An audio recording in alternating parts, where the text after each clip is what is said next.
नमस्कार, स्वागत है आपका। आप देख रहे हैं राजधानी लाइव और मैं हूं आपके साथ श्रेया दीक्षित। बुलेटिन की शुरुआत करेंगे राजधानी दिल्ली से, जहां दिल्ली सरकार 553 मोहल्ला क्लिनिक को अर्बन आयुष्मान आरोग्य मंदिर के रूप में अपग्रेड करेगी और 413 नए अर्बन आयुष्मान आरोग्य मंदिर स्थापित करेगी। ये काम आयुष्मान भारत स्कीम के तहत किया जाना है।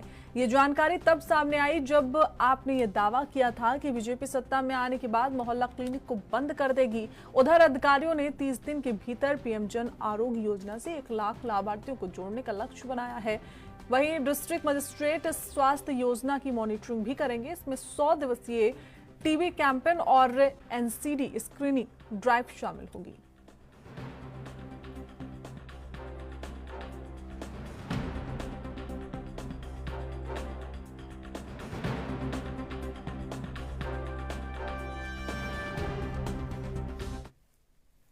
तो इसी खबर पर ज्यादा जानकारी के साथ हमारे संवाददाता दिल्ली से राजीव तिवारी हमारे साथ जुड़ गए हैं। राजीव, देखिए, दिल्ली में बीजेपी के लिए चुनौतियों की रेखा लंबी होने वाली है।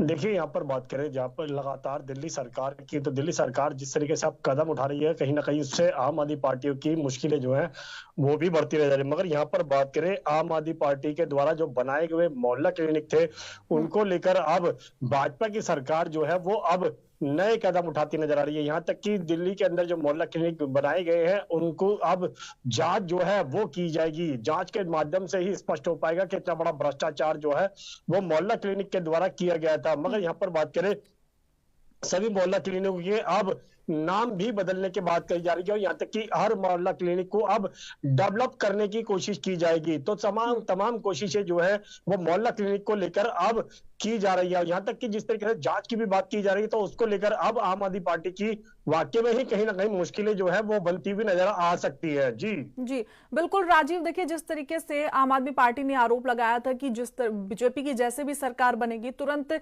जो भी स्कीमें आम आदमी पार्टी के द्वारा लोगों को पहुंचाई जा रही थी, फ्री वाली स्कीमें, वो बंद कर दी जाएंगी। लेकिन थोड़ा सा यहाँ पर अंतर समझ में आ रहा है कि स्कीमें नहीं बंद की जाएंगी, नाम बदलने की संभावना है, जो भी लोगों के लिए, हित के लिए आम आदमी पार्टी जो स्कीम वहां पर चला रही थी। देखिए, बिल्कुल सही कहा आपने। यहाँ पर बात करें, जिस तरीके से लगातार प्रयास लग रहे थे कि जो आम आदमी पार्टी के द्वारा सुविधाएं दी जा रही हैं उनको बंद किया जाएगा, चाहे वो मोहल्ला क्लिनिक हो या फिर महिलाओं के लिए बस की जो फ्री सेवा थी वो। मगर यहाँ पर अब भाजपा की सरकार बन चुकी है दिल्ली के अंदर, रेखा गुप्ता नई सीएम बन चुकी है। तो रेखा गुप्ता के द्वारा जिस तरीके से बैठकें की जा रही हैं, आज भी बैठक की जाएगी और यहाँ तक कि कल भी बैठक की गई थी। कल बैठक जिसके की गई थी उसमें भी यही कोशिश की गई थी कि महिलाओं के लिए जो बसों के अंदर फ्री सेवाएं चल रही हैं वो सुचारू रूप से चलती रहेंगी। मगर यहाँ पर बात करें 2500 रुपए की योजना की, तो उसको लेकर भी अभी तक सरकार, दिल्ली सरकार से नई सरकार के द्वारा कोई भी ऐसा खास कदम जो है नहीं उठता नजर आ रहा। दूसरा, यहाँ पर बात करें मोहल्ला क्लिनिकों की, तो मोहल्ला क्लिनिकों को लेकर अब उनके नाम जो है वो बदलने की बात की जा रही है। यहाँ तक कि आयुष्मान आरोग्य मंदिर के नाम से इनको अब किया जाएगा और इसको डेवलप करने की बात की जा रही है। यानी कि जो इन पर अभी तक अरविंद केजरीवाल या आम आदमी पार्टी के जो फोटो या फिर बैनर देखने को मिलते थे वो हटाकर अब इस पर कहीं ना कहीं भाजपा का निशान जो है वो देखने को मिलेगा। मगर यहाँ पर बात करें, जिस तरीके के इसको डेवलप करने की बात की जा रही है, चाहे वो डॉक्टरों के द्वारा हो या फिर इसके अंदर मेडिकल दवाइयों की बात की जाए या फिर टेस्टिंग की बात की जाए, जो टेस्ट दिल्ली सरकार के द्वारा यानी कि आम आदमी पार्टी के द्वारा किए जाते थे, अब उनको भी कहीं ना कहीं जांच के दायरे में लाया जा रहा है, ताकि ये स्पष्ट हो पाए कि ये जिस मोहल्ला क्लिनिक के ऊपर जिस तरीके से भाजपा आरोप लगाती थी, अब उसको अंदर जांच के बाद ही स्पष्ट हो पाएगा कि इसके अंदर वाकई में ही कोई घोटाला हुआ है या नहीं हुआ है। मगर यहाँ पर जिस तरीके से मोहल्ला क्लिनिक को अब बदलने की बात की जा रही है, यानी कि उनका नाम बदलने की बात की जा रही है, तो अब देखना होगा वाकई में ही दिल्ली सरकार जो है यानी कि नई सरकार जो है वो किस तरीके से मोहल्ला क्लिनिकों को लेकर कदम उठा पाती है और इसके नाम बदलने से क्या वाकई में ही जनता के बीच में कोई सही मैसेज पहुंचता हुआ नजर आएगा या फिर इसके अंदर कोई बड़े कदम जो है वो उठाए जाएंगे। जी बिल्कुल राजीव, देखिए, जिस तरीके से बीजेपी सत्ता में आई है, पूर्ण बहुमत के साथ वो सत्ता में आई है, चुनौतियां उनके लिए बेशक बहुत होने वाली, क्योंकि जो वादे किए गए थे, जो वादे अरविंद केजरीवाल पूरे नहीं कर पाए थे, इसीलिए वो सत्ता से दिल्ली वालों ने उन्हें बाहर कर दिया और उन्हीं वादों को लेकर, उन्हीं वादों को पूरा करने के लिए अब बीजेपी सत्ता में आई है। तो यमुना की सफाई भी फिलहाल बीजेपी ने शुरू कर दी है और जो मेन चीज थी वो महिला सम्मान योजना थी, 2500 रुपए देने का जो ऐलान किया था, उस पर विपक्षी लगातार आरोप लगा रही कि पहले दिन एक महिला मुख्यमंत्री बनी है तो महिलाओं के लिए जो स्कीम थी 2500 रुपए महिला सम्मान देने के लिए, उस पर मोहर लगनी चाहिए थी। और आज ये बैठक होने वाली है, तो आज कहीं ना कहीं हम ये मान के चल सकते हैं कि आज ये महिला सम्मान योजना पर मोहर लग सकती है। देखिए यहाँ पर बात करें आज कैबिनेट की जो बैठक दूसरी होने वाली है उसके अंदर लगातार कहीं ना कहीं उम्मीदें जगती नजर आ रही है कि महिला सम्मान योजना यानी कि जिसके अंदर जिसके तहत 2500 रुपए की घोषणा जो है दिल्ली भाजपा के द्वारा दिल्ली विधानसभा चुनाव के अंदर की गई थी, अब उसको अमल के अंदर लाया जाएगा या नहीं लाया जाएगा, क्योंकि कल जो बैठक हुई थी उसके अंदर भी महिला सम्मान योजना यानी 2500 रुपए की जो योजना थी उसको लेकर नई मुख्यमंत्री की तरफ से कोई खास कदम जो है वो नहीं उठते नजर आए। मगर अभी तक अनुमान यही जताया जा रहा है कि जो 2500 की योजना है जिसके तहत महिलाओं को देने की बात की गई है, मगर वो कैसे उस योजना के तहत 2500 रुपए जो है वो हर महिला को नहीं मिल पाएंगे, यानी कि जो सरकारी जॉब में महिलाएं काम करती हैं उनको नहीं मिल पाएंगे। यहाँ तक की बात करें जो टैक्स पेयर महिलाएं हैं उनको भी इस स्कीम से बाहर रखा जाएगा, और जो पेंशन या फिर कोई और योजनाएं लेती हुई नजर आ रही है इसमें दिल्ली सरकार की, उनको भी इस योजना से बाहर रखा जाएगा। तो यानी कि सीधे सीधे कहे लगभग 75% महिलाओं को बाहर रखा जा सकता है। सिर्फ 25% जो महिलाएं होंगी हाउस वाइफ के तौर पर जो घरों में रहती हैं, सिर्फ घरों में से कोई काम नहीं करती हैं, उनको ही शायद इनको 2500 रुपए की योजना जो है वो दी जा सकती है। मगर अभी तक नई मुख्यमंत्री की तरफ से इसको लेकर कोई खास कदम जो है नहीं उठता नजर आ रहा। इसी को लेकर आम आदमी पार्टी भी लगातार भाजपा के ऊपर हमलावर होती नजर आ रही है। मगर यहां पर बात करें भाजपा की सरकार की यानी कि दिल्ली सरकार की, तो अब उनकी चुनौतियां जो है वो और ज्यादा बढ़ने वाली है, क्योंकि आज भी बैठक होने वाली है। इसी को लेकर आम आदमी पार्टी जो है वो भी कहीं ना कहीं हमलावर हो सकती है। मगर अब देखना होगा कि दूसरी बैठक के अंदर के वाक्य में ही महिला सम्मान योजना को लेकर कुछ कदम उठाए जा सकते हैं या फिर इसको आगे के लिए टाला जा सकता है, क्योंकि 8 मार्च का समय दिया गया है महिला दिवस के तौर पर कहीं ना कहीं इसको कहते हैं अमल में लाने के लिए। मगर अब देखना होगा कि रेखा गुप्ता महिलाओं के लिए कितने और कदम उठा पाती है। मगर महिला कहते हैं यहाँ पर बात करें दिल्ली के अंदर कहते हैं मोहल्ला क्लिनिकों की, उनका भी नाम चेंज किया जा रहा है, ना कि उनको बढ़ाया जा रहा है। मगर यहाँ पर बात करें 1100 से ज्यादा की आयुष्मान यानी कि जो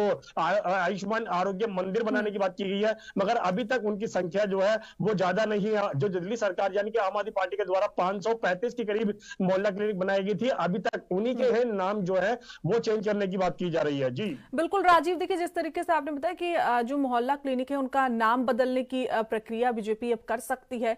जो संख्या आपने बताई 513 के लगभग दिल्ली में मोहल्ला क्लिनिक है, क्या इस पे भी थोड़ा अपग्रेड होगी बीजेपी और मोहल्ला क्लिनिक जैसी सुविधाएं लोगों तक पहुंचाएगी? और जो मोहल्ला क्लिनिक है जो सुविधा लोगों को उसमें मिल रही थी उसमें क्या कुछ ऐड ऑन करने की संभावना नजर आ रही है?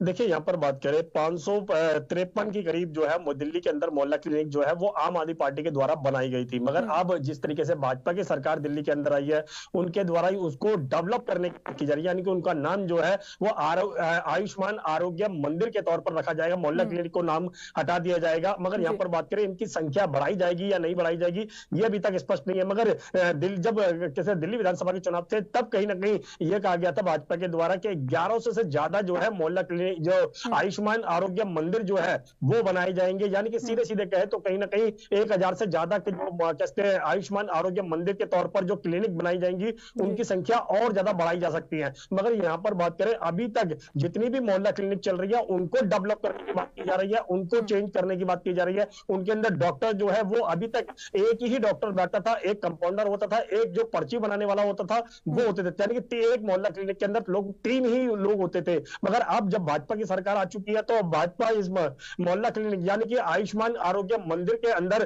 कितने डॉक्टरों की कैसे व्यवस्था करेंगे, कितने स्टाफ की व्यवस्था की जाएगी, कितनी दवाइयां जो है वो इस कैसे यहां से मिलेगी। और जो बार बार भाजपा आरोप लगाती थी कि मोहल्ला क्लिनिक के अंदर जो दवाइयां मिल रही हैं वो जहरीली दवाइयां हैं, उसके तबियत खराब होती है लोगों की, क्या उन दवाइयों की जांच जो है वो भी की जाएगी, ये जरूर देखना होगा। जी बिल्कुल राजीव, देखिए जिस तरीके से सबसे जो मेन मुद्दा हम इस बार का कह सकते हैं चुनाव का, जो बीजेपी की तरफ से भी उठाया गया, आम आदमी पार्टी की तरफ से भी और कांग्रेस की तरफ से, वो था प्रदूषण का मुद्दा।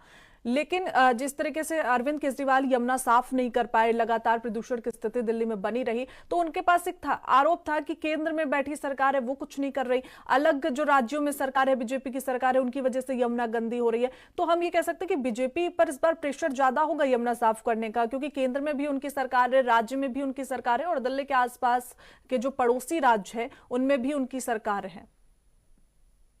देखिए यहाँ पर बात करें जिस तरीके से मोहल्ला कहते यमुना की सफाई की, क्योंकि सबसे ज्यादा मोहल्ला कैसे जो दिल्ली विधानसभा का चुनाव था उसके अंदर सबसे ज्यादा मुद्दा जो था वो प्रदूषण का था। और जी। प्रदूषण के तहत कहीं ना कहीं यमुना की सफाई को लेकर बार बार कहीं ना कहीं आम आदमी पार्टी के ऊपर सवाल जो है दिल्ली विधानसभा चुनाव के अंदर खड़े होते नजर आते ठीक हैं। है। और खुद जी। अरविंद केजरीवाल ने भी कबूल करा था कि उनके द्वारा जो यमुना की सफाई का एक अभियान चलाया जाया था ठीक है। वो ठीक कहीं है ना राजीव, कहीं फिलहाल तमाम जानकारी के साथ जुड़ने के लिए आपका बहुत बहुत शुक्रिया।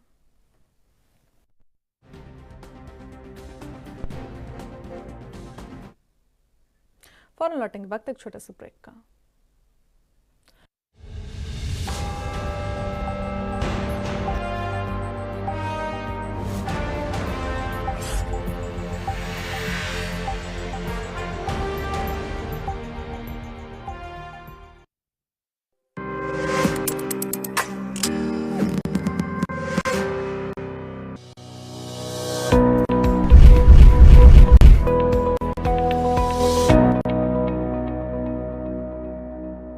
सुनो, एक अच्छी इंश्योरेंस पॉलिसी एआई से पूछते हैं।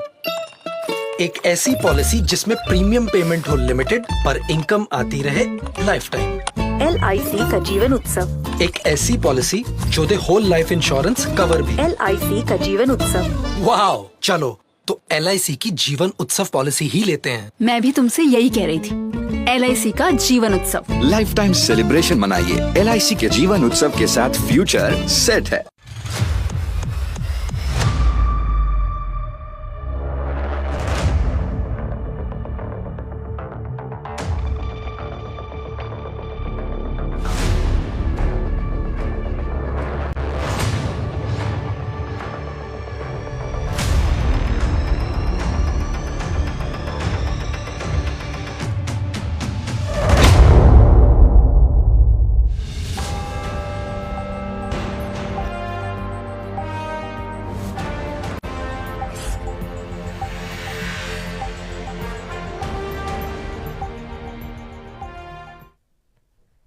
ब्रेक के बाद बुलेटिन में एक बार फिर आप सभी का स्वागत है। खबरों में आगे बढ़ते हैं, बात उत्तर प्रदेश की करेंगे, जहां उत्तर प्रदेश के मुख्यमंत्री योगी आदित्यनाथ आज दोपहर लगभग 1 बजे प्रयागराज पहुंचेंगे। इस दौरान वे त्रिवेणी गेस्ट हाउस अरैल में केंद्रीय मंत्री और बीजेपी के राष्ट्रीय अध्यक्ष जेपी नड्डा का स्वागत करेंगे। मुख्यमंत्री योगी आदित्यनाथ संगम घाट, लेटे हनुमान मंदिर और अच्छे वट का दर्शन भी करेंगे। केंद्रीय मंत्री और बीजेपी के राष्ट्रीय अध्यक्ष जेपी नड्डा की विदाई के बाद वे शाम 8:15 पर प्रयागराज से लखनऊ के लिए भी प्रस्थान करेंगे।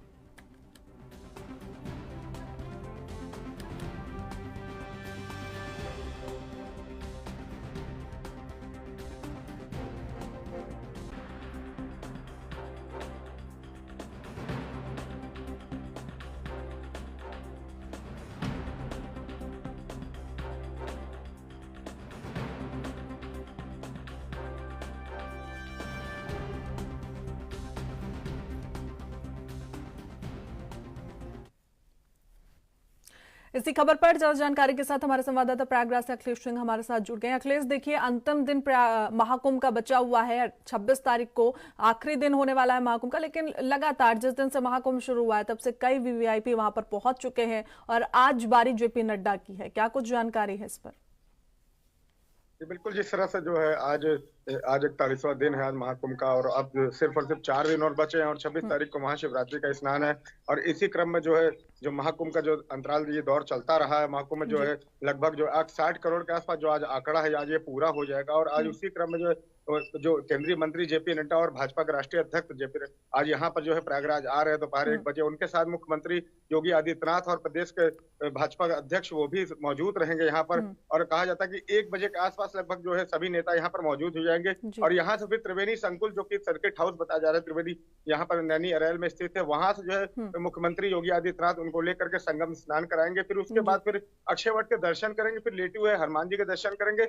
लगभग जो है 5 बजे तक आसपास जो है केंद्रीय मंत्री यहाँ पर रहने वाले हैं और मुख्यमंत्री योगी आदित्यनाथ लगभग रात 8 बजे तक यहाँ पर रहने वाले हैं। यहाँ पर मुख्यमंत्री समीक्षा बैठक भी कर सकते हैं अधिकारियों के साथ, क्योंकि 26 तारीख को जिस तरह जो है महाशिवरात्रि का स्नान है वो भी बहुत बड़ा पर्व है, वो भी बहुत बड़ा स्नान है। तो कहीं ना कहीं जो इसको जो महाकुंभ का अंतिम ये चल रहा है, ये स्नान होने वाला है, इसको कहीं ना कहीं मुख्यमंत्री योगी आदित्यनाथ इसको बहुत अच्छे से देखना चाहते हैं। जी बिल्कुल बिल्कुल अखिलेश, देखिए जिस तरीके से अभी तक आपने बताया कि 60 करोड़ की संख्या आज हो गई है, सिर्फ 4 दिन और बचे हुए हैं, तो संख्या ये बढ़ भी सकती है क्योंकि शिवरात्रि वाले दिन और भी ज्यादा भीड़ होने की वहां पर संभावना है। उसके लिए क्या कुछ तैयारियां अभी तक कर ली गई हैं फिलहाल?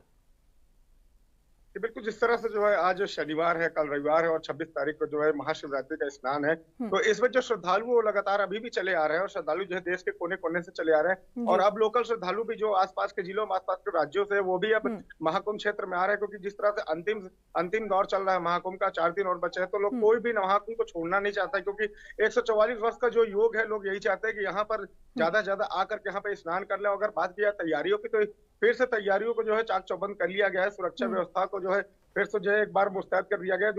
जो भी पैरामिलिट्री फोर्स है, जो भी पुलिस फोर्सेज है, फिर से जो मेले के चारों तरफ जो है घेरा बना लिए। मेले के अंदर जो है जो ट्रैफिक व्यवस्था है उसको भी जो है सुचारू रूप से चलाया जा रहा है। नो व्हीकल जोन भी घोषित हो सकता है भीड़ को देखते हुए। और अब जो बाहर के जो सिक्योरिटी है, जो बाहर के आउटर रोड है, जहां पर जो है पार्किंग है, जहां पर जो है एंट्री पॉइंट्स है, वहां पर जो है ये सुनिश्चित किया रहे बड़ी गाड़ियों को मेले में न जाने दिया जाए, उनको पार्किंग स्थल पर रोका जाए और लोगों को जो है शटल बसों के द्वारा मेले क्षेत्र में जाते हैं। तो किसी तरीके से जो है भीड़ अब 1-2 दिन के अंदर फिर से बढ़ सकती है क्योंकि आज शनिवार है, कल रविवार है। जिस तरह से हमने पिछले हफ्ते देखा कि वीकेंड में जो भीड़ बहुत ज्यादा आती है और अब 26 फरवरी भी दूर नहीं है, 3 दिन और बचे हैं उसको, तो कहीं ना कहीं जो अब श्रद्धालु लगातार मेले में चलाएंगे तो इसको लेकर के व्यवस्था जो है बहुत ज्यादा सुचारू रूप से बहुत ज्यादा इंतजाम बहुत अच्छे से दिख रही है। जी बिल्कुल अखिलेश, तमाम जानकारी के साथ जुड़ने के लिए आपको बहुत बहुत शुक्रिया।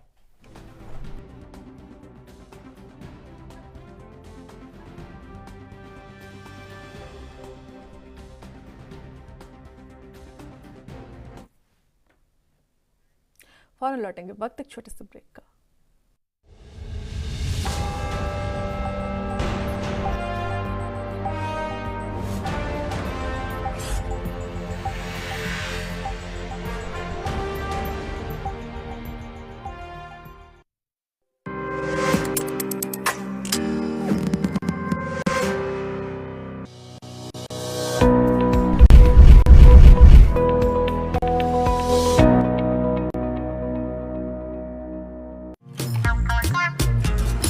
बाकी सब बाद में, पहले सुन मेरी बात रे। लाइफ के टेढ़े मेढ़े रोड पे होंगी चुनौतियां हर एक मोड़ पे, बट हमने कभी ना फिक्र की, पर हमने कभी ना फिक्र की, क्योंकि हमने पहले ले ली LIC। स्मार्ट लोगों की क्लियर है प्रायोरिटी, बाकी सब बाद में, पहले LIC।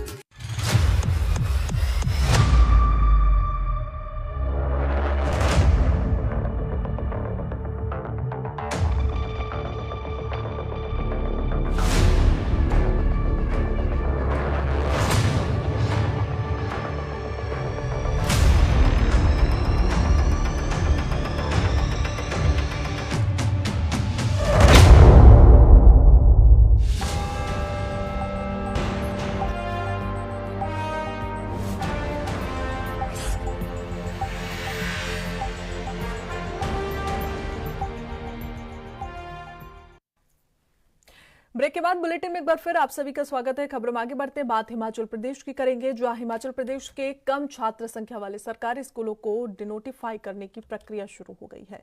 सरकार ने अभी 27 प्राइमरी और मिडिल स्कूलों को डिनोटिफाई कर दिया है। अब ऐसे कई अन्य स्कूलों को भी डिनोटिफाई किया जा सकता है। इस दौरान कांगड़ा, हमीरपुर और शिमला के स्कूलों को डिनोटिफाई किया गया है। जानकारी के अनुसार डिनोटिफाई किए गए 27 स्कूलों से 50 से ज्यादा शिक्षकों को अन्य स्कूलों में भेजा जाएगा। इसके अलावा जहां छात्र संख्या ज्यादा है वहां शिक्षक कम है, इसकी सूची भी तैयार कर ली गई है। जानकारी के अनुसार विंटर वेकेशन स्कूलों में 10 से ज्यादा और ऐसे स्कूल हैं जहां पर 5 या इससे कम छात्र हैं। इन स्कूलों को भी मर्ज करने पर चर्चा चल रही है। हालांकि इन स्कूलों को बंद करने में दिक्कत ये आ सकती है कि दूसरा स्कूल 5 किलोमीटर दूरी पर है। ऐसे में विभाग ने ये मामला सरकार को भेजा है।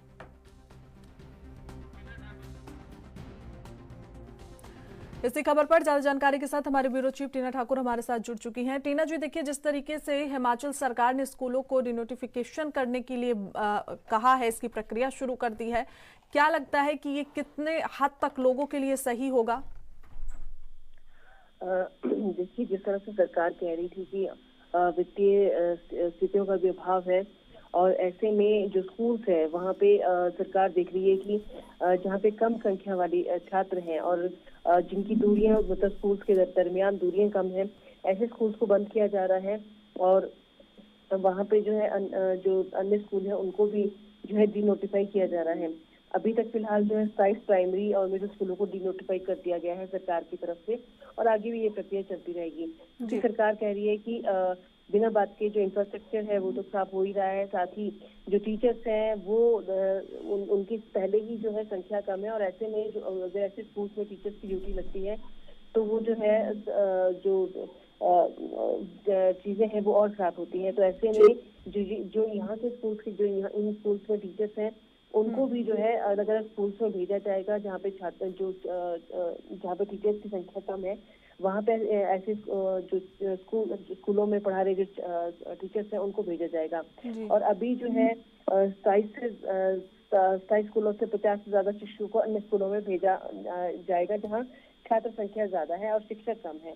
तो फिलहाल जो है सरकार कह रही है कि ये जो है जनता के हित में उठाया हुआ कदम है, और आने वाले दिनों में इसका जो परिणाम है वो दिखना शुरू हो जाएगा। क्योंकि फिलहाल जो शिक्षा के क्षेत्र में जो है सरकार लगातार जो है प्रयास कर रही है कि बेहतरीन यहाँ पे बच्चों को शिक्षा मिले। तो ऐसे में सरकार ने ये तर्क दिया है कि जो ये डीनोटिफाई जो किए जा रहे हैं स्कूल है जहाँ पे बच्चों की संख्या बिल्कुल ना के बराबर है, तो इससे जो है आने वाले दिनों में शिक्षक जो हैं जो स्कैटर्ड हुए थे वो भी भारी संख्या में जो है अन्य स्कूलों में भेजे जा सकेंगे, और इससे जो है आने वाले दिनों में बेहतरीन परिणाम जो है शिक्षा के क्षेत्र में मिलने शुरू हो जाएंगे। बिल्कुल टीना जी, तमाम जानकारी के साथ जुड़ने के लिए आपको बहुत बहुत शुक्रिया।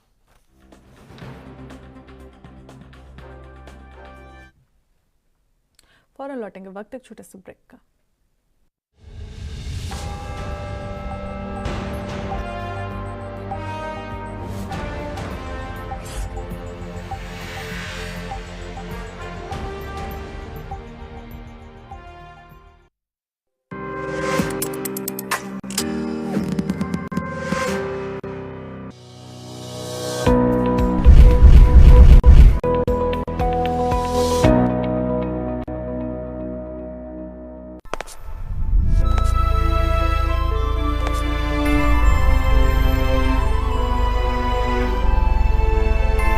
कब तक आप ऐसे फ्यूचर का टेंशन लेकर चलते रहेंगे? LIC के न्यू पेंशन प्लस के साथ अपनी पेंशन का प्लान बनाइए, क्योंकि ये प्लान आपके फ्यूचर के लिए मार्केट लिंक्ड वेल्थ क्रिएट करता है। और तो और इस प्लान में गारंटीड एडिशंस के साथ पेंशन पाने के कई ऑप्शंस भी हैं, so that you grow young and tension free. LIC, हर पल आपके साथ।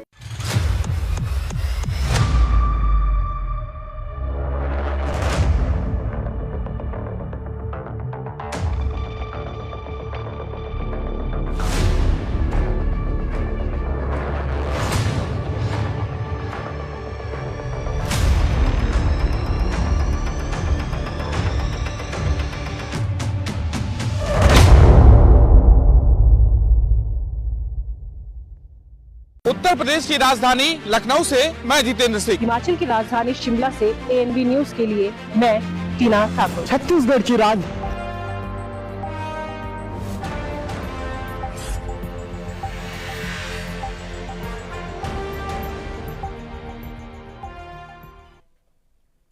ब्रेक के बाद बुलेटिन में एक बार फिर आप सभी का स्वागत है। खबरों में आगे बढ़ते हैं, बात उत्तराखंड की करेंगे, जहां उत्तराखंड के देहरादून स्थित विधानसभा में धामी सरकार अपने दूसरे कार्यकाल का चौथा बजट पेश कर चुकी है। वित्त मंत्री प्रेमचंद अग्रवाल वित्तीय वर्ष 2025 और 26 का 1,01,175 करोड़ का बजट पेश कर चुके हैं। वित्त मंत्री ने बजट को 7 बिंदुओं पर केंद्रित बताया है। वहीं धामी सरकार के बजट पर विपक्ष ने तीखी प्रतिक्रिया दी है। धामी सरकार के बजट को नेता प्रतिपक्ष यशपाल आर्य ने झूठ का पुलिंदा बताया। यशपाल आर्य ने कहा बजट पुरानी बोतल में नया शरबत जैसा है। यशपाल आर्य ने कहा कि यह आंकड़ों की बाजीगरी से भरपूर बजट है। इस बजट में आधारभूत मूलभूत जरूरतों का ख्याल नहीं रखा गया है। धामी सरकार में हवाई योजनाओं को बजट में दिखाया गया है।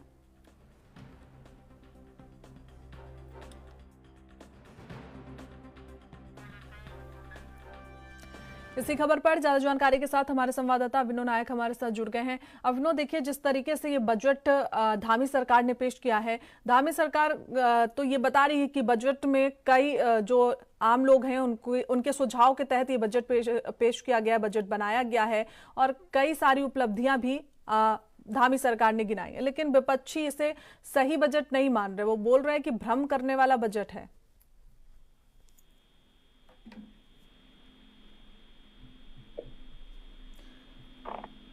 ठीक है अभिनव, आवाज आ रही है?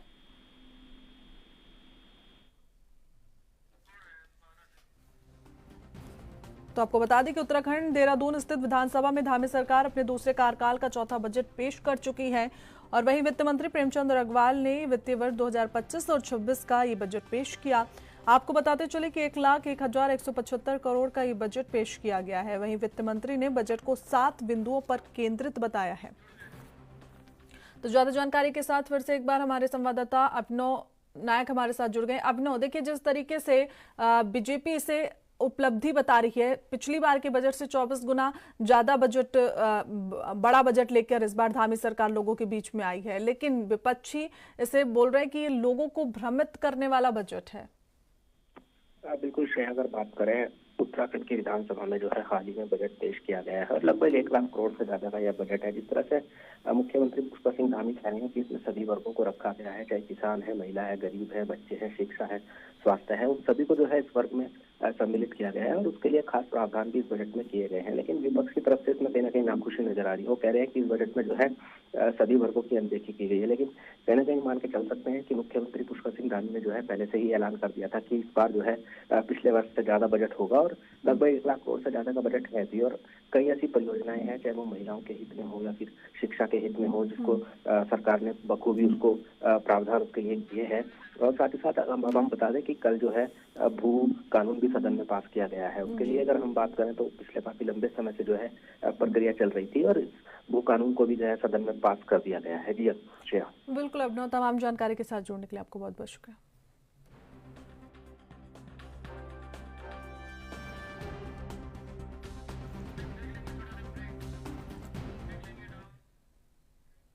फौरन लौटेंगे वक्त एक छोटे से ब्रेक का।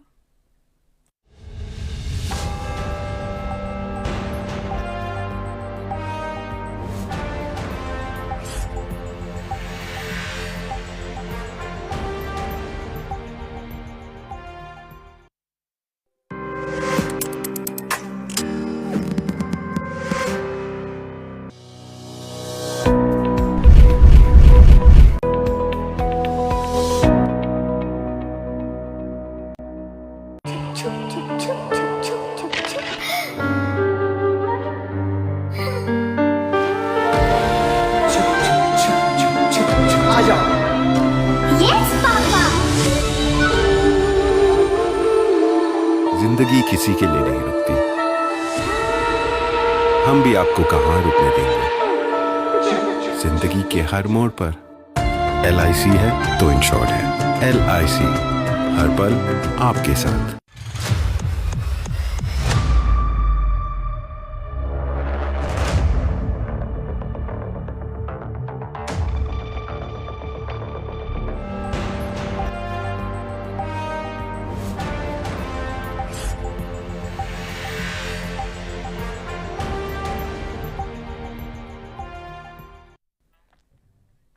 ब्रेक के बाद बुलेटिन में एक बार फिर आप सभी का स्वागत है। खबरों में आगे बढ़ते हैं, बात छत्तीसगढ़ की करेंगे, जहां छत्तीसगढ़ के मुख्यमंत्री विष्णुदेव साय की अध्यक्षता में आज मंत्रिपरिषद की बैठक आयोजित की गई है।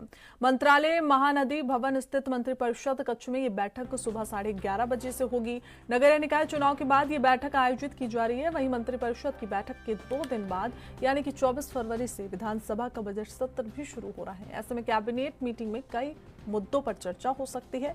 इसके साथ अहम फैसले भी लिए जा सकते हैं। मुख्यमंत्री विष्णुदेव साय की ओर से कैबिनेट मीटिंग सूचना सभी कैबिनेट मंत्रियों को भेजी गई है। साथ ही सत्र के दौरान पेश किए जाने वाले विधेयकों पर भी मंथन हो सकता है। बैठक में साय सरकार प्रदेश की जनता के हित में अहम फैसले ले सकती है।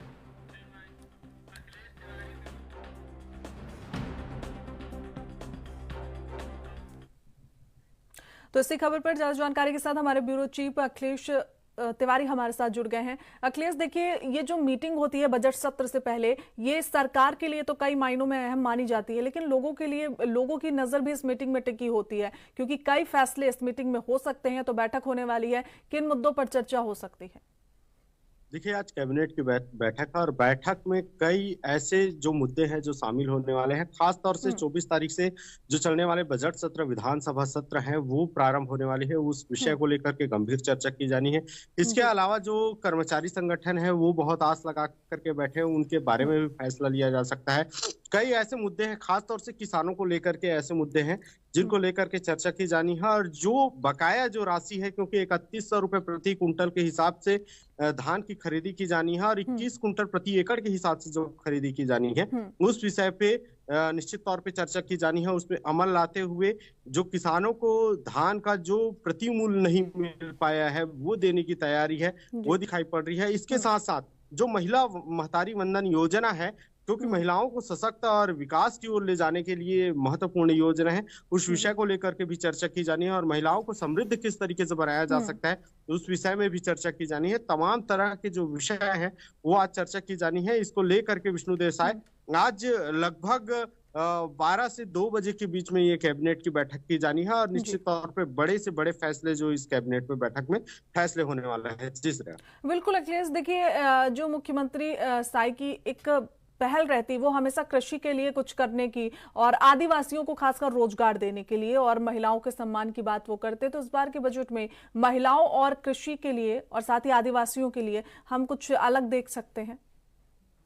बिल्कुल, निश्चित तौर पे आदिवासियों के विकास और उत्थान के लिए बड़ी बड़ी चर्चाएं और दावे किए जाते हैं और उस दावे को धरातल में किस तरीके से लेकर के आया जाता है, ये बड़े यक्ष प्रश्न है। साथ ही साथ अगर बात की जाए महिलाओं को समृद्ध बनाने के लिए, तो निश्चित तौर पे भाजपा सरकार जैसी आती है तो महिलाओं को सशक्त बनाने के लिए तरह तरह की योजनाएं चलाई जाती है। इस योजना में महिला महतारी वंदन योजना की बात की जाए या फिर महिला स्व सहायता समूह के द्वारा गठित टीम की बात की जाए, ऐसे में सभी को विकास की ओर ले जाने के लिए एक बड़े से बड़े अधिकारियों के भी गठन किया जाता है जो मूल रूप देते हैं। इसके अलावा किसान को समृद्ध बनाने के लिए भी कई तरह की योजनाएं चलाई जाती है, चाहे वो प्रधानमंत्री स्व सहायता योजना की तरह की बात की जाए या फिर बात की जाए किसान क्रेडिट कार्ड के तहत जो किसानों को समृद्ध बनाई जाती है। ऐसे तमाम विषयों को लेकर के चर्चा की जानी है और निश्चित तौर पे योजनाओं को धरातल पे लेकर के आकर के किसान और महिला और साथ ही साथ आदिवासी विकास की ओर ले जाने की जो परिकल्पना है वो निश्चित तौर पे दिखाई पड़ रही है। जी बिल्कुल अखिलेश, तमाम जानकारी के साथ जुड़ने के लिए आपको बहुत बहुत शुक्रिया।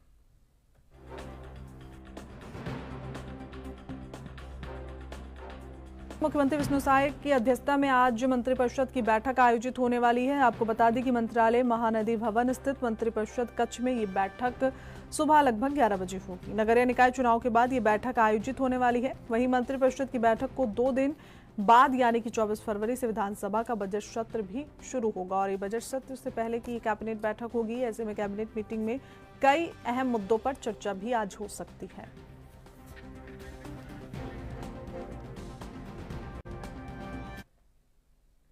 फौरन लौटेंगे, वक्त एक छोटे से ब्रेक का।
यार क्या सही हो आप, मेरा भी मन करता है कुछ करने का।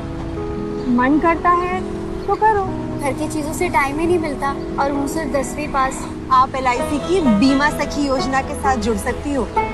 मैं LIC एजेंट बन सकती हूँ? पूरी ट्रेनिंग भी मिलेगी, मंथली स्टाइपेंड भी मिलेगा। स्टाइपेंड भी?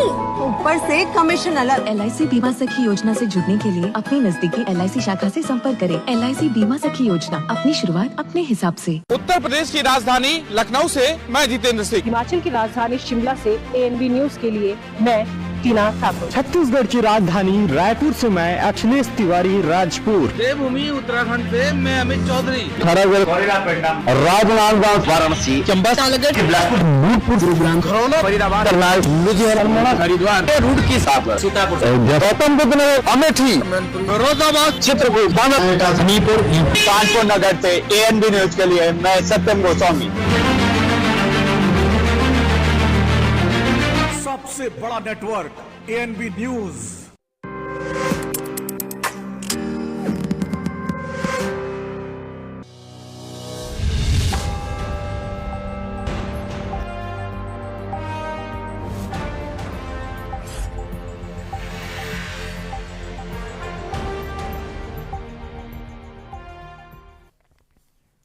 ब्रेक के बाद बुलेटिन में एक बार फिर आप सभी का स्वागत है। खबरों में आगे बढ़ते हैं। 27 साल बाद दिल्ली में सरकार बनाने वाली बीजेपी ने रेखा गुप्ता को मुख्यमंत्री पद की जिम्मेदारी दी है।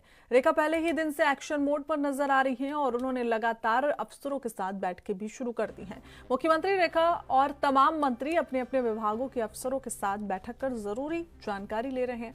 दिल्ली विधानसभा का विशेष सत्र 24 से 27 फरवरी तक चलेगा। मुख्यमंत्री रेखा गुप्ता बजट की तैयारियों को लेकर आज बैठक बुला रही है, जिसमें दिल्ली की कई योजनाओं पर आज चर्चा हो सकती है।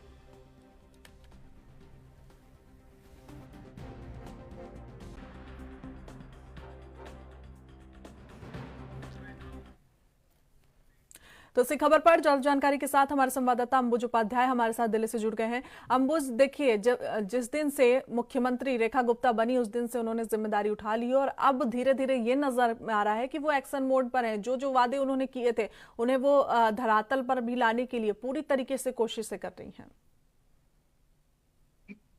इस तरीके से बात दिल्ली की राजनीति और दिल्ली की जो सियासत है वो बहुत ज्यादा गर्म नजर आ रही है। इस तरफ ताबड़तोड़ फैसले करते नजर आ रही है दिल्ली की मुख्यमंत्री रेखा गुप्ता और कैबिनेट में जब मंत्रियों की उन्होंने बैठक ली, उस बैठक में 2 बड़े फैसले किए। आयुष्मान भारत योजना का शुभारंभ दिल्ली के अंदर किया और उसके साथ ही जो 14 कैग रिपोर्ट अभी तक बहुत दिन से मतलब पेंडिंग पड़ी हुई थी, उनको सदन के पटल पर रखने की बात की। इसलिए सत्र बुलाया गया है जो कि 24 से 27 तारीख तक चलेगा। और ऐसे में विधानसभा अध्यक्ष की अगर बात की जाए तो वही विजेंद्र गुप्ता का नाम सबसे आगे चलता है, गुप्ता को विधानसभा अध्यक्ष बनाया जा सकता है।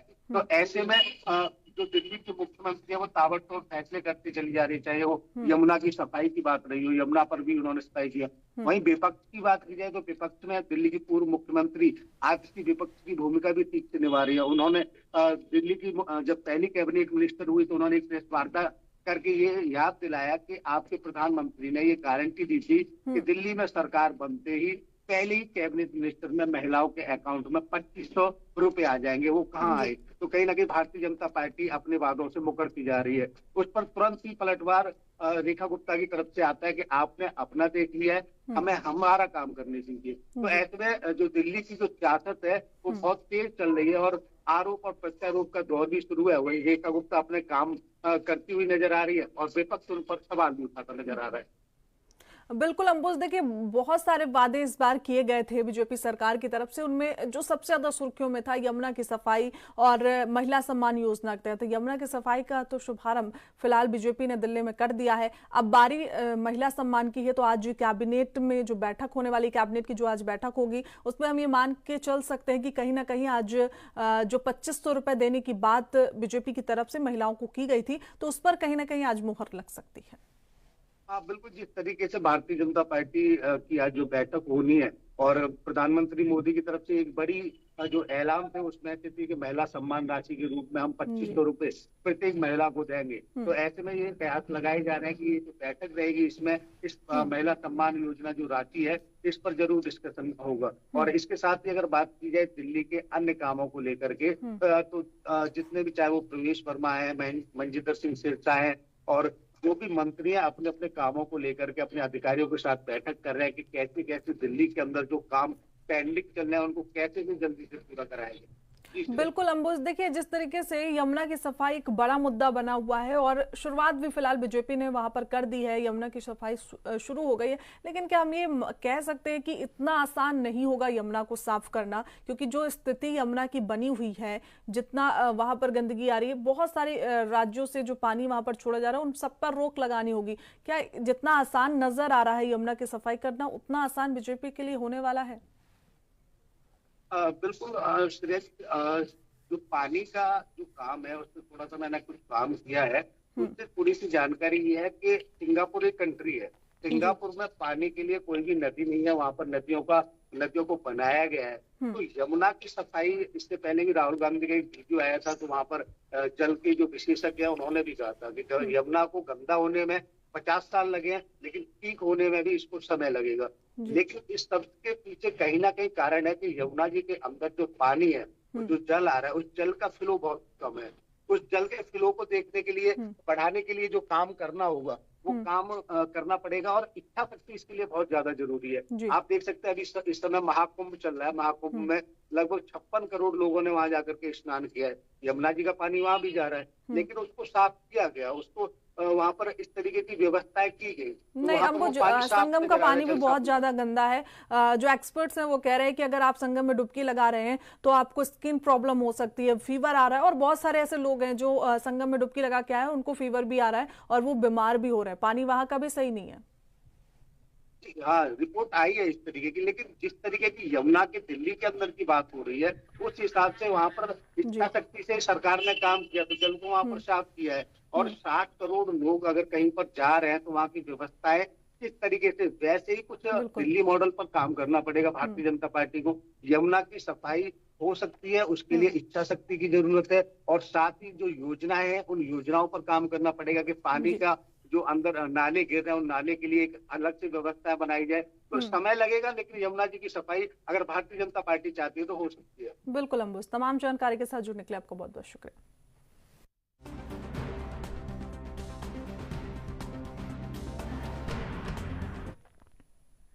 फौरन लौटेंगे, वक्त एक छोटे से ब्रेक का।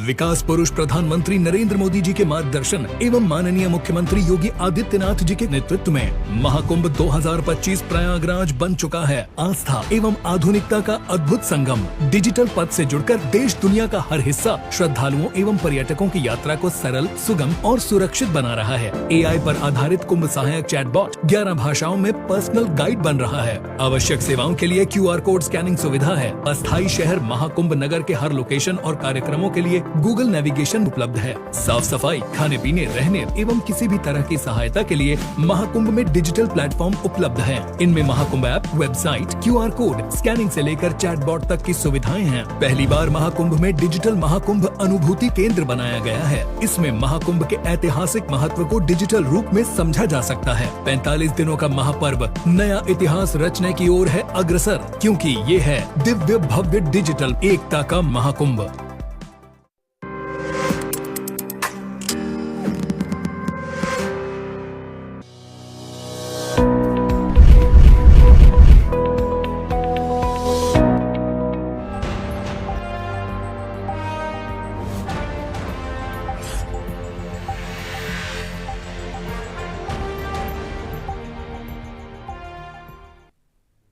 ब्रेक के बाद बुलेटिन में एक बार फिर आप सभी का स्वागत है। खबर में आगे बढ़ते हैं, बात चंडीगढ़ की करेंगे, जहां केंद्र सरकार और किसान संगठनों के बीच बैठक आज चंडीगढ़ के सेक्टर 26 स्थित Mahatma Gandhi state institute of public administration में शाम 6 बजे आयोजित की जाएगी।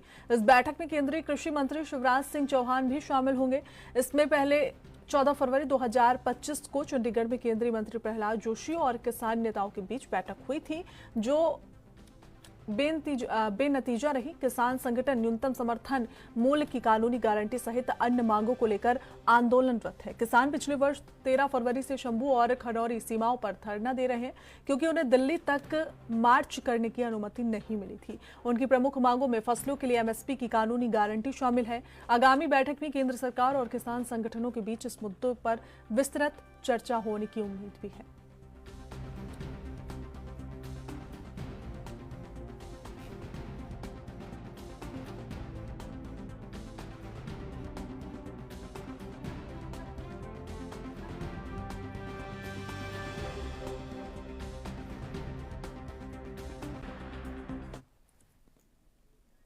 तो इसी खबर पर ज्यादा जानकारी के साथ हमारे संवाददाता अमित सेठी हमारे साथ चंडीगढ़ से जुड़ गए हैं। अमित, देखिए 14 फरवरी को भी मीटिंग हुई थी, लेकिन कोई नतीजा सामने नहीं निकल कर आया। जो किसान थे वो संतुष्ट नहीं नजर आए और एक बार फिर से दोबारा मीटिंग हो रही है।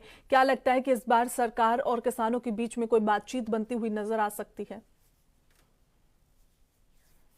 बिल्कुल बताना चाहूंगा कि अगर बात की 14 फरवरी को भी काफी 1 घंटे तक मीटिंग चली है। उसके बाद उस मीटिंग में जो है किसी तरह की जो है सहमति निकल के सामने आई। तो आज के लिए यानी कि 22 तारीख के लिए जो है दोबारा से मीटिंग हुई थी। अगर 2025 की बात करें तो 2025 में ये दूसरी दौर की मीटिंग जो है होने जा रही है और इसमें जो है देखना होगा कि आज की जो मीटिंग है काफी अहम जो है मानी जा रही है। देखना होगा क्या केंद्र के साथ सहमति बनती है, क्योंकि पिछले लंबे अरसे से किसान जो है मांग कर रहे हैं कि एमएसपी को लेके जो है एक कानून जो है बनाया जाए, कर्जा मुक्ति जो है दी जाए, जो पिछले जो किसानों के ऊपर कर्जा उसको माफ किया जाए, और भी कई उनकी जो है मांगे हैं। देखना होगा कि आज जो है सहमति बनती है या नहीं बनती है। करीब चंडीगढ़ के अंदर शाम को 5, साढ़े 5, 6 बजे के आसपास जो है ये मीटिंग जो है शुरू होगी और कितनी देर ये मीटिंग चलती है ये देखने का सकते हैं। बिल्कुल अमित, देखिए कुछ ऐसी बातचीत बन जाए जिसमें से 11 मांगे कर रही है किसान 12 मांगे हैं किसानों की, जो मुख्य मांगे हैं उसमें से मेन जो हम कह सकते हैं एमएसपी जैसी मांगे, अगर 1-2 मांगों को सरकार पूरा कर लेती है तो जैसे कि डल्लेवाल जी का जो आंदोलन चल रहा है, वो हड़ताल पर बैठे हुए हैं, अनशन हड़ताल कर रहे हैं, वो रुक सकता है। ऐसी कोई बातचीत आपस में बन सकती है? बिल्कुल, अगर सहमति बनती है तो बिल्कुल कह सकते हैं हम साफ तौर पर, क्योंकि अगर डल्लेवाल और की बात करें तो काफी समय जो है उन्हें हो चुका है, 80 दिन से ऊपर का ही समय कह सकते हैं लगभग हो चुका है और वो जो है अपने अनशन पर बैठे हैं। और अगर कोई सहमति आज बनती है तो बिल्कुल साफ तौर पर कह सकते हैं कि उनका जो बंदोबस्त जो उन्होंने किया था, जो किया हुआ है वो भी खत्म हो सकता है। और पिछले लंबे अरसे से जो खनौरी बॉर्डर, चाहे शंभू बॉर्डर की बात करें, जो हरियाणा और पंजाब के जो बॉर्डर हैं वहाँ पर जो किसान बैठे हैं, किसानी आंदोलन पार्ट 2 चल रहा है, वो भी खत्म हो सकता है। ये सारी बातें जो है शाम की मीटिंग के ऊपर जो है काफी जो है देखने वाली हैं। अगर मीटिंग शाम को जो है शांतिपूर्ण तरीके से होती है और सहमति कई चीजों पे बनती है तो हो सकता है कि आंदोलन जो है वो खत्म हो सकता है या आंदोलन का जो रुख है वो थोड़ा नरमाई में जो है जा सकता है। ये तो शाम की मीटिंग के बाद ही हम कह सकते हैं। बिल्कुल अमित, तमाम जानकारी के साथ जुड़ने के लिए आपको बहुत बहुत शुक्रिया।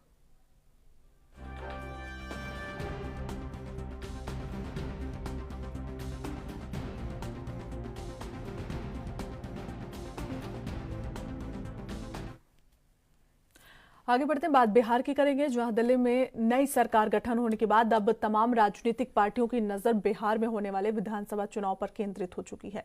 अब ऐसे में बिहार के दोनों गठबंधन एनडीए और महागठबंधन को पता है कि अगर बिहार विधानसभा चुनाव में अपनी जीत सुनिश्चित करनी है तो नीतीश कुमार का साथ बहुत ज्यादा महत्वपूर्ण है। अब ऐसे में बीते कुछ दिनों से नीतीश कुमार की बिगड़ती तबियत बिहार के दोनों गठबंधनों के लिए चिंता का विषय बन चुकी है और ऐसे में मुख्यमंत्री नीतीश कुमार के बेटे निशांत कुमार के स्वागत में पलके बिछाए लोग बैठे हैं। नीतीश कुमार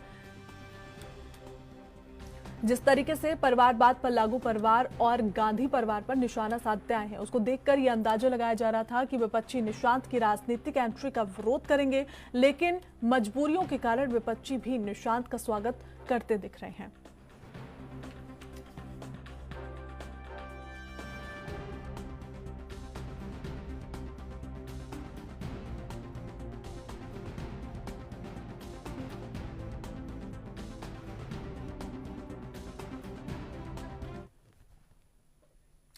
तो इसी खबर पर ज्यादा जानकारी के साथ हमारे ब्यूरो चीफ सुरजीत कुमार हमारे साथ जुड़ गए बिहार से। सुरजीत, देखिए नीतीश की तबियत बिगड़ रही है और दोनों विपक्षी और सत्ता पक्ष दोनों के लिए एक चिंता का विषय बना हुआ है। तो हम क्या मान सकते हैं कि अब जो नीतीश कुमार की पदवी है, जो उनका कार्यभार है, वो उनके बेटे निशांत कुमार संभाल सकते हैं? बिल्कुल, जिस तरीके से यहाँ पे अगर हम बात करें नीतीश कुमार की तबियत की, तो बीते दिनों से नीतीश कुमार की तबियत लगातार खराब होती जा रही है और बिहार में विधानसभा चुनाव है, तो ऐसे में बिहार के दोनों महत्वपूर्ण जो गठबंधन है, यहाँ एनडीए की बात करें या फिर महागठबंधन की बात करें, तो दोनों ही गठबंधनों के लिए नीतीश कुमार का साथ सुनिश्चित करना बहुत जरूरी है। अगर बिहार विधानसभा चुनाव जीतना है तो नीतीश कुमार अत्यंत ही आवश्यक है। अब ऐसे में बिहार में कोई भी चुनावी सभा होगा वो नीतीश कुमार संबोधित कर नहीं पाएंगे, जिसके साथ उनकी तबियत बिगड़ती जा रही है। तो ऐसे में सबसे विश्वसनीय नेता जो है नीतीश कुमार के बेटे को ही समझा जा रहा है और इसको लेकर के दोनों ही गठबंधन के जो नेता हैं, चाहे वो एनडीए हो चाहे महागठबंधन, नीतीश कुमार के बेटे निशांत कुमार का स्वागत करने के लिए पलके बिछा के तैयार है। बिल्कुल सुरजीत, देखिए जिस तरीके से कयास लगाए जा रहे हैं कि अगर नीतीश की तबियत बिगड़ती है या फिर वो जो रैलियां होने वाली, विधानसभा चुनाव होने वाला, उनके लिए अगर वो सही नहीं हो पाते तो जाहिर तौर पर जो सड़कों पर उतरेंगे, रैलियां करेंगे, लोगों से संवाद करेंगे, उनके बेटे का नाम ही सामने आ रहा है। लेकिन क्या नीतीश कुमार का कार्यभार संभालने के लिए उनके जो बेटे हैं वो कैपेबल होंगे? और चाहे एनडीए हो, गठबंधन या फिर इंडिया अलायंस की हम बात कर लें, क्या इस चीज को वो स्वीकारेंगे?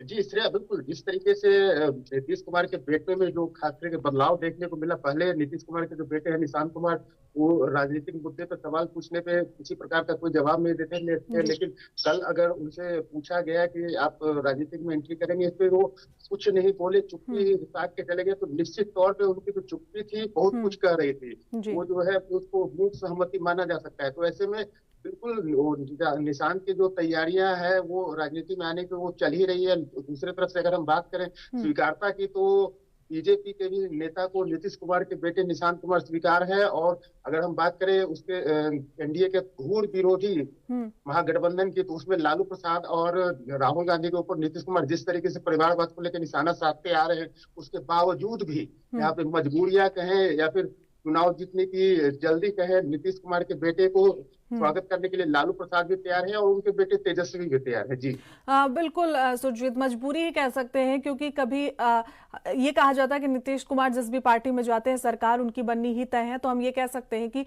नीतीश कुमार तो वहीं के वहीं खड़े होते हैं, गठबंधन बदल जाते हैं।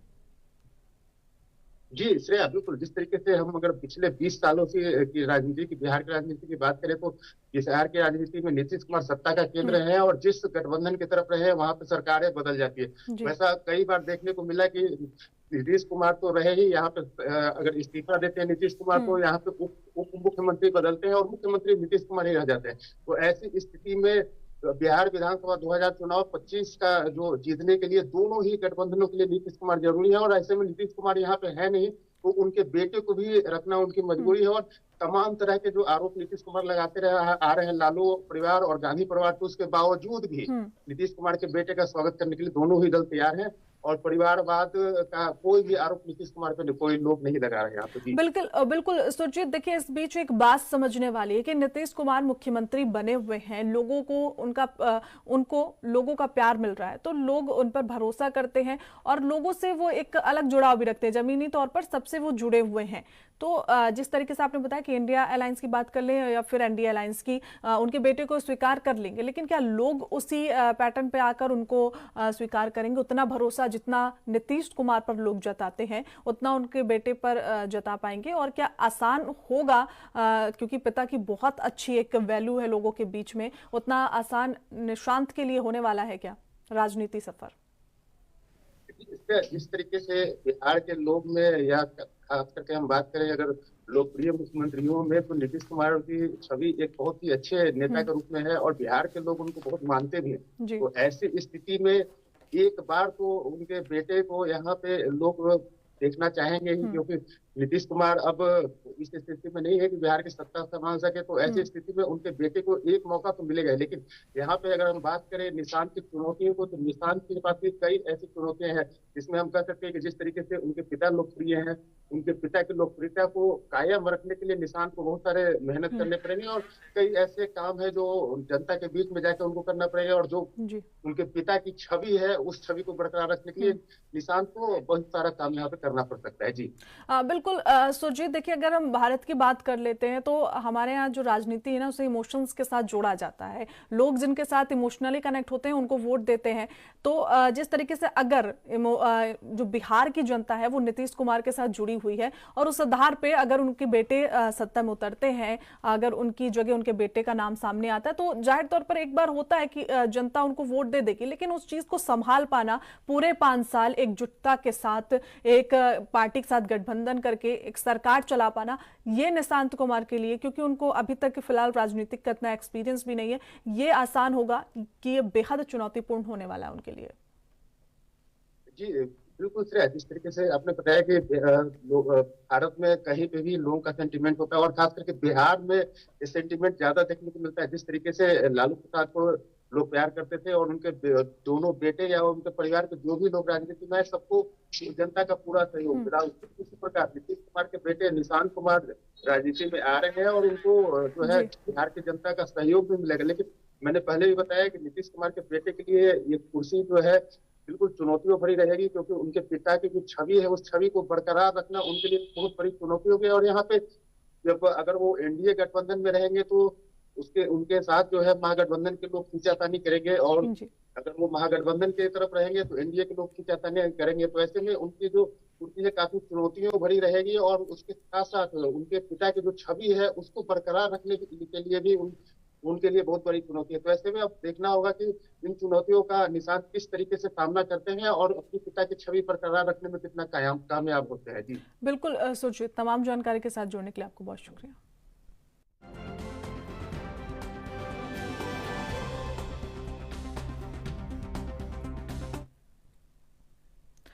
फिलहाल राजधानी लाइव में बस इतना ही। देखते रहिए ANB न्यूज़।